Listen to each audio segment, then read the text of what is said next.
Asambleísta Fernando Bustamante. Muchas gracias, señor presidente. Quisiera referirme a lo que a mi juicio son algunas dificultades que este proyecto de ley presenta desde el punto de vista conceptual. En primer lugar, es parte del discurso sobre las discapacidades y en general sobre todas las condiciones que van en menoscabo de las posibilidades de los seres humanos para llevar una buena vida, la necesidad de tener un enfoque que enfatice ante todo la prevención de aquella condición que trae tal menoscabo.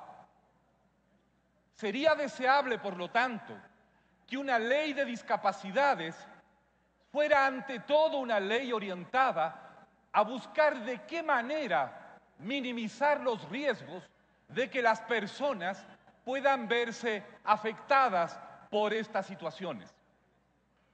La ley que tenemos ante nuestros ojos, sin embargo, curiosamente, hasta donde he podido descubrir, de 116 artículos, tiene solo 2, el 22 y el 20, que se refieren de alguna manera a lo que podríamos llamar actividades preventivas. Se habla y se discursea mucho de la prevención, del tratamiento, de la rehabilitación, pero sin embargo, cuando se trata de poner manos a la obra y cuando se trata efectivamente de hacer aquello que decimos que queremos hacer, no lo hacemos.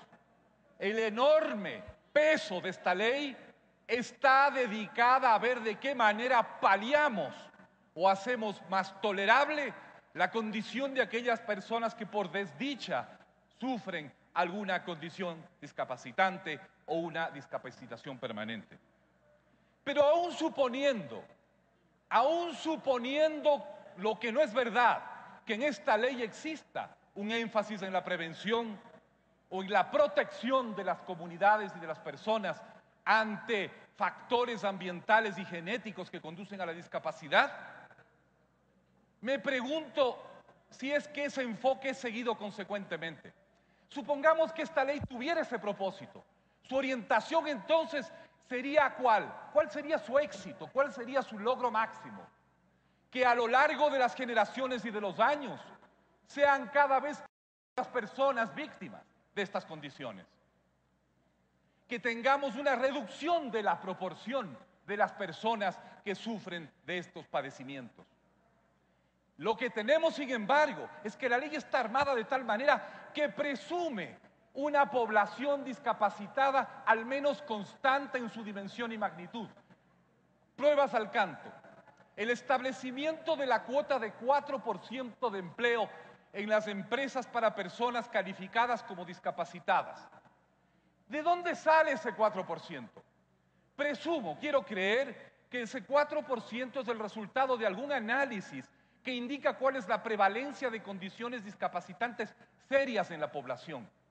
No sé si fue así como se sacó ese porcentaje, no sé cuáles son los estudios que dan pie para ello, sé que ese 4% fue antes del censo, por lo tanto no puede resultar de la información censal. Pues bien, si nosotros tuviésemos éxito, ese porcentaje debería en los largos plazos ir reduciéndose.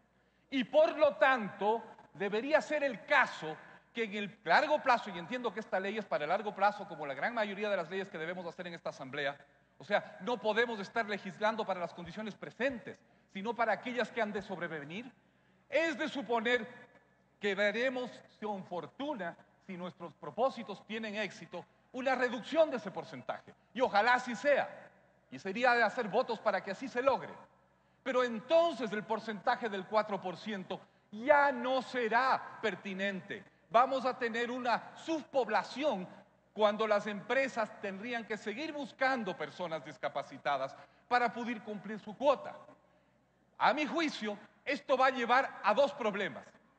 Va a ser inaplicable la ley, va a conducir a la burla de la ley o va a conducir a otra cosa. Que empecemos a reglamentar la definición de lo que es de discapacidad de tal manera que burlando el propósito final de la ley, que es atender a las personas que sufren grave menoscabo en su capacidad de llevar adelante su vida, empecemos a definirla de tal manera que de alguna manera siempre lleguemos a ese 4% para poder cumplirla. Es de hecho preocupante la forma como se determina la discapacidad en la ley. 30% en general de menoscabo de capacidades importantes. Tomemos el caso de la vista, 30% de pérdida de la vista. Eso es una persona que puede sufrir un grado de miopía o de astigmatismo o de alguna otra enfermedad de ese tipo que tienen cientos de miles, si no millones de personas en este país. Definido de esta manera, obviamente hay algo contraintuitivo, porque no decimos que una persona que sufre 30% de pérdida de visión, de dioptrias, es una persona discapacitada porque por último usa lentes, ¿no es cierto? Yo sufro de presbicia, eso no me hace una persona discapacitada, puedo leer usando lentes, ¿no? Pero es muy diferente a la situación que tenemos en mente. Cuando pensamos en la discapacidad, estamos pensando en personas que realmente sufren un menoscabo grave, que no pueden reparar su condición, que no están en una situación de reponerse o mediante ayudas funcionar normalmente, quiero decir, con plena capacidad. Puede haber paliativos como una silla de ruedas, pero en ningún caso es una solución. Esto es algo que se ve a lo largo de todo el proyecto. Por ejemplo, quisiera preguntar por qué se redactó de la manera como se redactó, ¿no es cierto? Artículos como el 5 literal D o el artículo 2, que quiero leer porque si se toma literalmente puede traer consecuencias gravísimas en la aplicación de la ley. Quisiera creer que es un error de redacción. Quiero referirme, y lo voy a leer exactamente, cómo está definido el ámbito. Fíjense bien, presten atención a su redacción. Entiendo que no es de la intención del legislador lo que va a decir este artículo, pero en ese caso habría que corregir porque se repite también en el artículo 5 literal D, ¿no es cierto? Y también se repite en el artículo 48 y en el artículo 16, inciso segundo. Dice lo siguiente: esta ley ampara a las personas con discapacidad ecuatorianas o extranjeras que se encuentren en el territorio ecuatoriano, así como a las y los ecuatorianos en el exterior, sus parientes dentro del 4º grado de consanguinidad y 2º de afinidad, su cónyuge conviviente en unión de hecho y o representante legal, y las personas jurídicas públicas y privadas sin fines de lucro dedicadas a la atención, protección y cuidado de las personas con discapacidad. Me imagino que lo que se quiso decir fue atender a cualquiera de las personas en esa categoría que se encuentren atendiendo, protegiendo y cuidando a una persona con discapacidad. Pero tal como lo dice, no dice eso.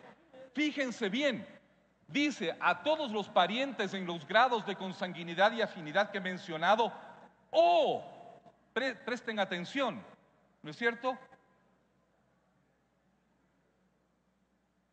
Perdón, segundo define su conviviente en unión de hecho y o representante legal, y a las personas jurídicas y públicas sin fines dedicadas a la atención, protección y cuidado de personas con discapacidad. De lo cual en esa redacción podría perfectamente suponerse que esas personas están protegidas por el solo hecho de tener un parentesco con la persona discapacitada. En ese sentido, yo quisiera sugerir una redacción un poco más precisa y clara, que deje bien claro que se trata de cualquiera de esas personas en esa categoría, siempre y cuando cuiden y protejan a la persona con discapacidad. Voy a presentar por escrito una redacción que evita cualquier malentendido, porque en la aplicación de la ley, obviamente, vamos a tener la posibilidad de que alguien interprete que el solo hecho de un parentesco en esos grados pone a la persona bajo el amparo de la ley. Y asimismo, otras preguntas que surgen. Por ejemplo, en ninguna parte está claramente definido qué pasa cuando una persona deja la condición de discapacitada.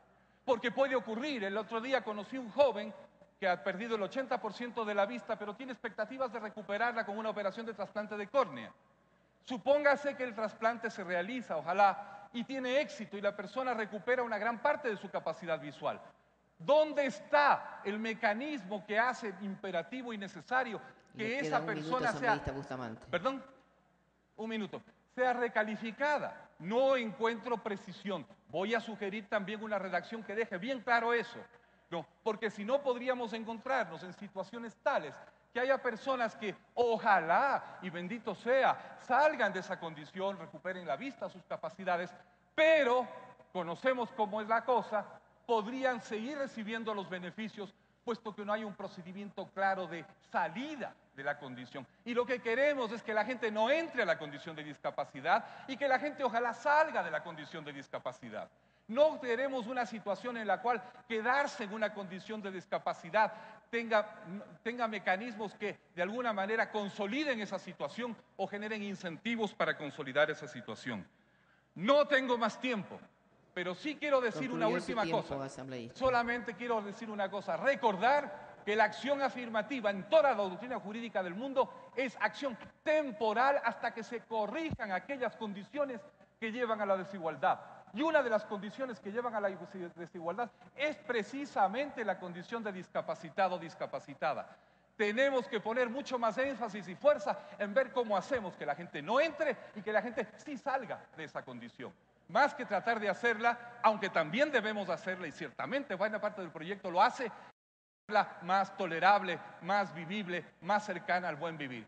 Tengo muchas observaciones más que hacer. Estas son algunas. Muchas gracias, señora Presidenta, y disculpe usted.